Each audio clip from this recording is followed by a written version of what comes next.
I need you to hate so I can use you for your energy. This is Real Sales Talk. Real sales advice from real sales practitioners. Giving you tips on how to dominate your sales quota are your co-hosts, Sean Mitchell and Phil Keene. We don't have a process for referrals at most companies. I go into a company, I say, what's your referral process? They have no, well, what do you mean? I think that goes back to the premise of why do salespeople suck at prospecting? I mean, number one reason why they suck at prospecting is they don't actually do it. If you are successful and nobody knows in 2016, 20, 2025, you're not successful. You want to find out what's going on in the company? Get in the car and spend a day with the top 3 salespeople. You'll find out in 5 minutes. Because you can't be a trusted advisor without 2 things, trust and advice. I mean, you need both of them.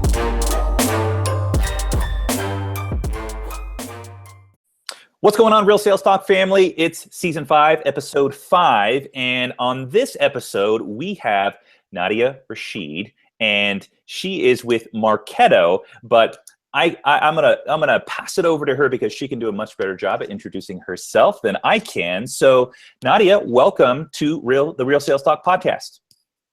Awesome. Thanks for having me, and thanks for the quick intro. So, I'm the Area Vice President of the East Coast Commercial Business here at Marketo.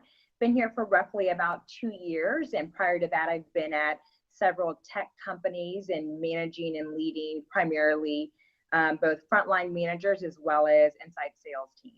Awesome. What we're going to be talking about today is how to keep sales reps motivated. But for those that this is their first time hearing from you, Nadia, talk a little bit about your journey into sales and into sales leadership. How did you get there? Yeah, great question. So I actually fell into sales. I was in college, and there were a lot of companies coming to look for students that wanted to do an internship. And at that point, I was based in Houston, and there was a small up-and-coming oil and gas company that said, hey, we're looking for people simply to dial for dollars. And I thought to myself, okay, you're telling me all I need to do is pick the phone up. The more I pick the phone up, that means I'm getting paid more. And I was like, this is great for me. So I started off doing that a couple of days a week in the evening for about 3 or 4 hours. And I absolutely fell in love with it because it was a numbers game to me. And I did a lot of research, and I figured out I could actually master this game pretty well. And I did it so well that I ended up switching my schedule from going to school during the day to going to school at night. And I actually worked for that company throughout college, post-college for roughly about 4 or 5 years. And just based on results, I got thrown into leadership. They're like, you're doing so well as an individual contributor, we should put you into a leadership capacity. And so I ended up in leadership that way, and bumped my head along the way, and have received some both formal and informal training, in the last 10 to 12 years. And that's how I embarked on leadership. A lot of sales reps have a big challenge of making that transition from individual contributor, individual sales rep, to now having to focus on a team or a group of people and making sure that they are successful. How was that transition for you, and what were some of the challenges that you experienced initially as you said, bumped your head throughout the way? Yeah, absolutely. So initially, it's very different worrying about your own book of business to now worrying, I went from managing myself to then managing 8 people directly, right?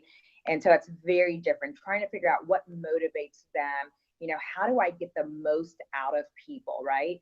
And without like micromanaging and all of that good stuff. And so that certainly was a challenge.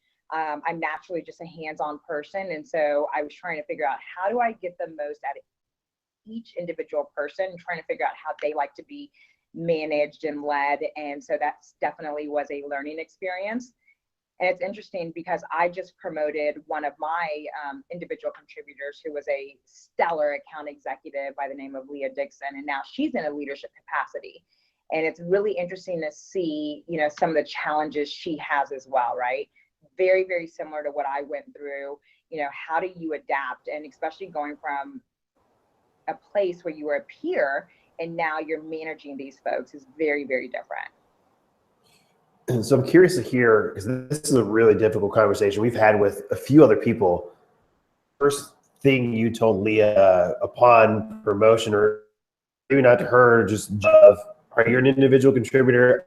I went through it. It was hard. I out, or do more of this. What's the first few things? Yeah, so a couple of things there. I told her it's going to be really, really difficult probably for the first quarter. You know, hitting a team number, we're responsible for quota each and every month. We're on a monthly cadence. That's a challenge, you know, of its own. But then to get a team to rally behind you, to follow your vision, you know, that's another thing, to make sure that you're likable while at the same time driving results. So some of the things I told her is, you know, make sure that you're adapting to the team. And when I mean adapting, it's just not being nice. It's what motivates each person, because it's very, very different across her team of 6 folks. That's number one. And how are you enabling them? And they look at you as a resource. And number 2, how are you running to number? And so we kind of worked backwards, and we talked about those 2 specific things. What are some things we could do to get their buy-in, get them motivated? So we launched some things that were focused like around, you know, how she's distributing pipeline and round robins out and some spiffs, and making sure they were doing team events, while at the same time figuring out some tactics around how we can ensure that she gets to number. And she actually started in leadership in probably the most challenging quarter, which was Q4, the end of our fiscal year. And so there were some challenges there, but she did really, really well. But it was mostly around how do you get the troops to rally behind you. I'm interested to dive into, we'll get into motivating the sales reps here in just a moment, or keeping them motivated. But, you know, as a leader, you're often looking for how to develop other leaders. So number one, how do you identify the people that you think have a roadmap to leadership, and how do you develop that into preparing them for that hopefully eventual promotion? Yeah, absolutely. Marketo's really good about having folks be promoted from within. So that's actually the first place that I look. But I always look at every career and every role that I have in terms of who am I going to groom to take my role, and then what sort of development plan am I putting in place for everyone else, right? So right now, we actually just rolled out territories, and as a part of your territory plan that they deliver up to me, there's a slide on there that says, what does your career look like this year, 18 months, and 24 months? Like, I want to know what their career aspirations are.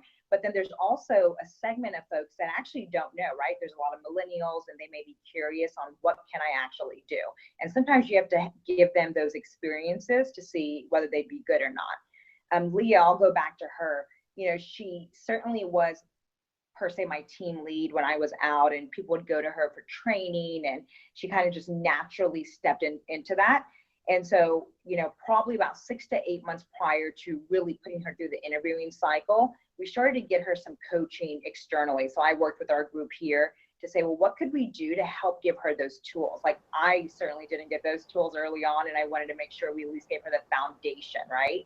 And so we embarked on her going through a process with HR and getting some external coaching and sessions that would allow her to sort of make the transition much more seamless.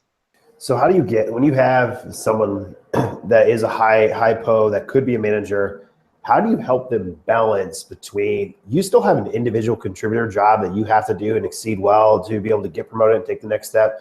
So I got to give you all of that, but I still need you to kind of level up a little bit, and yeah. The secondary part of your job, like, how do you help them balance that? Yeah, so I'm always really big at do your job really, really well, right? But anything you want to do in the future, whatever job you want next, go ahead and do that job now. And it's going to be a juggling act, right? Leadership, people think that it's just a walk in the park. You're going to have to work those extra hours. You're going to have to go above and beyond. And so I think it's all do your job first and foremost really, really well, but you need to allocate time for your own personal development, right? Maybe it's what's the next role you want to go into. Maybe it's just getting better at the craft of whatever you're doing today.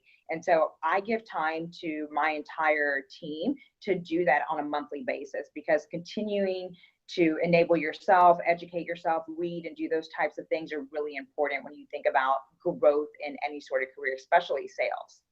I was sorry. I was responding to my wife here, so I missed that last question. So I apologize if this is a repeat question. But I'm curious to know, like let's say you've identified those people. You know where you want them to go for those that you see as a potential to go into leadership. Scale it back a little bit when you look at the sales team.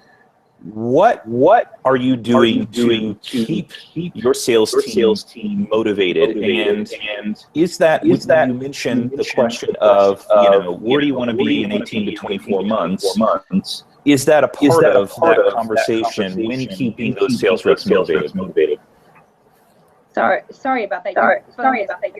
Your audio's cutting out quite a lot. So I didn't catch that entirely. So I think Sean's question is around the how do you keep the rest of the team motivated? So you have your high pos and you're giving them what they need to take the next step. But what about the rest of the team? What about the broader group? How do you motivate them to keep moving on a daily basis, or even on you said I don't have a 12-month path. I don't have an 18-month path. I don't know what my 24 months looks like.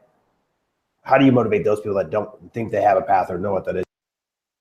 Yeah, absolutely. So the first thing that I do with every single individual that comes onto my team is we sit down and we talk about what those goals are. Like you said, a lot of people don't have a path, but my goal then is to give you those experiences and exposure, throughout that process, right? And then one of the components that I ask is, what are your personal goals? Because a lot of your personal goals bleed into your professional goals as well. And that helps me level set and figure out what motivates people. Everyone's very different. Everyone assumes that because you're in sales, it's always financially driven. And in many cases, that is true. But on the other hand, there are other people that are motivated very differently. So I actually have a journal that I keep for each of my reps. And I go back to what are the things and the behaviors and activities and the results that keep them motivated on a consistent basis, and I make sure I try to bring those out almost every single month, because people have self-motivation, but there are also things that we can do to bring it out and sort of take them to that next level. So I'm constantly going back to that to figure out what can I do. So for example, I have someone by the name of Sarah Hardy. She's the top commercial global rep. And so she's on my team, and I know the things that motivate her in addition to money are things like nice dinners and time off. And so I oftentimes try to get her motivated, like, hey, if I get this in return, or you're able to do X, then in return, I'll have you work from home these 2 days out of the week. So it's a lot of, I wouldn't say negotiation, but I know what's going to motivate her, and I sort of put it out there and ask her to do something for me, and in return she gets this. So going into that, if you're looking at if you have an individual, obviously it's easy to say, hey, Nadia, I know that you like to have some time off. How do you do that with a broader group? So I don't know how many you have direct report today, but if you're looking at, I have a team of 12, right? And a team of 12, how do I keep 12 people motivated by kind of doing what you're saying right now of I'm going to give you a little bit, but I'm going to have to ask them something in replacement. So basically we have team spiffs that are in place. So for example, if you're able to hit X as a team, then whatever the team has nominated to go out to do X, that's what we go and reward them with. So for example, if the team did phenomenally well in Q4, one of the things I wanted to do was go to a basketball game and rent a suite. Right now the teams have for the team out and drive some like super exotic cars that they want their number. So there's something that they vote on together, and basically they're a team step, and so they're motivated to help not just one another, but their attention, the team going to the number. Cool. So on an individual basis, like when do you start discovering it? So your first couple of days in a job, promote it. How do you start to get to know your team on the individual level? Like, where do you start digging? Is it just in one-on-ones? Is it I take you out, we go for a walk? I mean, what's that look like? Yeah, so I'm pretty big on getting out of the office and getting to know people on an individual level, right? Because there's so much more information that I can uncover by getting out. And I've now learned that people want to learn about me as well as my frontline managers as well. And so I'm a big advocate of get out of the office, because you're able to uncover so much more information and figure out like what's going on personally, and you're able to then gather that info and tie it back to a lot of the work that they're doing, or some of the things that you can tie into motivation. So let's flip everything then. So let's think about, if we have an individual, so we talked about individuals that are high pos, we have people that I just don't really have a way, I don't know, but I love what I'm doing a little bit. I'm disengaged, I don't want to be here, I need to be motivated. How do you motivate that person? Or do you let them go? Yeah. Funny that you asked that. So my leadership style is very different. If you're not motivated to work, let alone be passionate about Marketo, your longevity here is going to be very limited, right? So I need you passionate about something, right? Some people are, I want to do it because of a paycheck. And I'm like, okay, this person has a good track record, but I don't know if I really want to hire this person. So as the moment that I figure out someone's not motivated in terms of they're just not passionate about the company, I actually struggle in those situations. I actually sit down and have a talk with them. Is it just you're lacking motivation in your current state, or has something happened, or is this just not a good fit? Because people need to be excited about the company, the culture, all of that. And a lot of that has to do with the interviewing process and what the culture looks like once they step foot into the office. Now, on the other hand, if you have someone that's lost motivation, I think, you know, again, like getting to know your team, they'll then confide some things in you. For example, I had an individual who was going through a pretty rough personal matter, and it was affecting her work. And so it was that she wasn't motivated because she had so much personal turmoil going on. And for that person to confide in me and tell me, hey, this is the issue that I'm having, it made me understand why there was a lack of motivation. But then it also allowed me to level set and say, okay, this is a challenge I've had personally. What can I do to offset that for it to win for me as well? And so I think that open lines of communication really can impact when you have someone who went from being super motivated to not so motivated due to maybe a personal thing in their life. So I got a couple questions. I'm going to spin off this one now. So, all right. So I have somebody that, all right, they're disengaged, but it's a personal matter. How do you, as a manager, communicate? You still need to leave that at home. I get it, but you need to come to work every day. And how do you soften that a little bit where it's not like, hey, you're affecting not just you, but everybody else around you, as well as the company, and still show that you care? Because it sounds, you can tell by the way how you talk that you care. So how do you still message that? Yeah, very compassionate, right? But it's also setting expectations. So as soon as I uncover that there's a challenge, I want to be very compassionate to that person, to their family situation, whatever the case may be. But I also want to be very clear on what my expectation is. So if you are going through these things, does that mean then you can't manage pipeline? And if that's the case, cool. I want to make sure that, you know, for a certain period, maybe it be a month, maybe it's a quarter, whatever it may be, that we're providing that for you, but also know and so the expectation there is like, we've now agreed on some sort of, not a plan per se, but sort of something that is going to be out of your normal job schedule. Maybe it's time off, maybe it's your load is now due to whatever you have going on. So as long as agreed upon mutual expectations, I think that's absolutely fine, right? Because I think you have to be compassionate to people during a of time, of course, but I think that they're definitely more bought in. So that individual specifically, because we were so accommodating during that process, I get the sense that, you know, she's more so bought into us now that she's patch. So it's almost like you earn some credibility and some rapport by accommodating them in this challenging time. So are you often asking for something in return? So after that trial period, after that month trial, or after that month of accommodating them, do you then say, okay, we need to now factor in that lost productivity, so we're going to, you know, spread that lost productivity of that month out over the remaining months of the year for sales or quota? Yeah. So, here at Marketo specifically, we're on a monthly cadence. So that person, once we make accommodations for them, they kind of lose out too, right?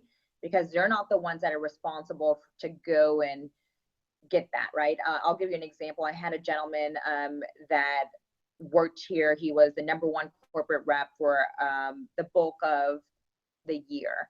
And he had a head injury due to a golf incident.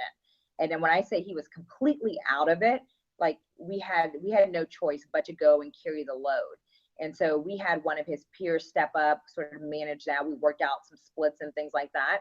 But we also made it very clear when he came back, we wanted him to take his time and get situated. But he and I went and had a conversation. He said, hey, I understand. I was gone for roughly 2.5 months, and that impacted the business. And so he told me what he needed now that he was back. And I told him, like, hey, I want to support you, but given the gap, I'm going to need you to figure out how we close that gap. I'll help you throughout the way. Your team will help you. But there is this need to hit to make that gap up. Interesting. So how much of that gets documented? So if is this just a conversation? How deep do you go? Is it something that you're sharing with HR, or is it, where's that line get drawn between this is formal versus informal? Yeah, so I'm really big on involving HR, right? Just to make sure we're going through the right process and all of that.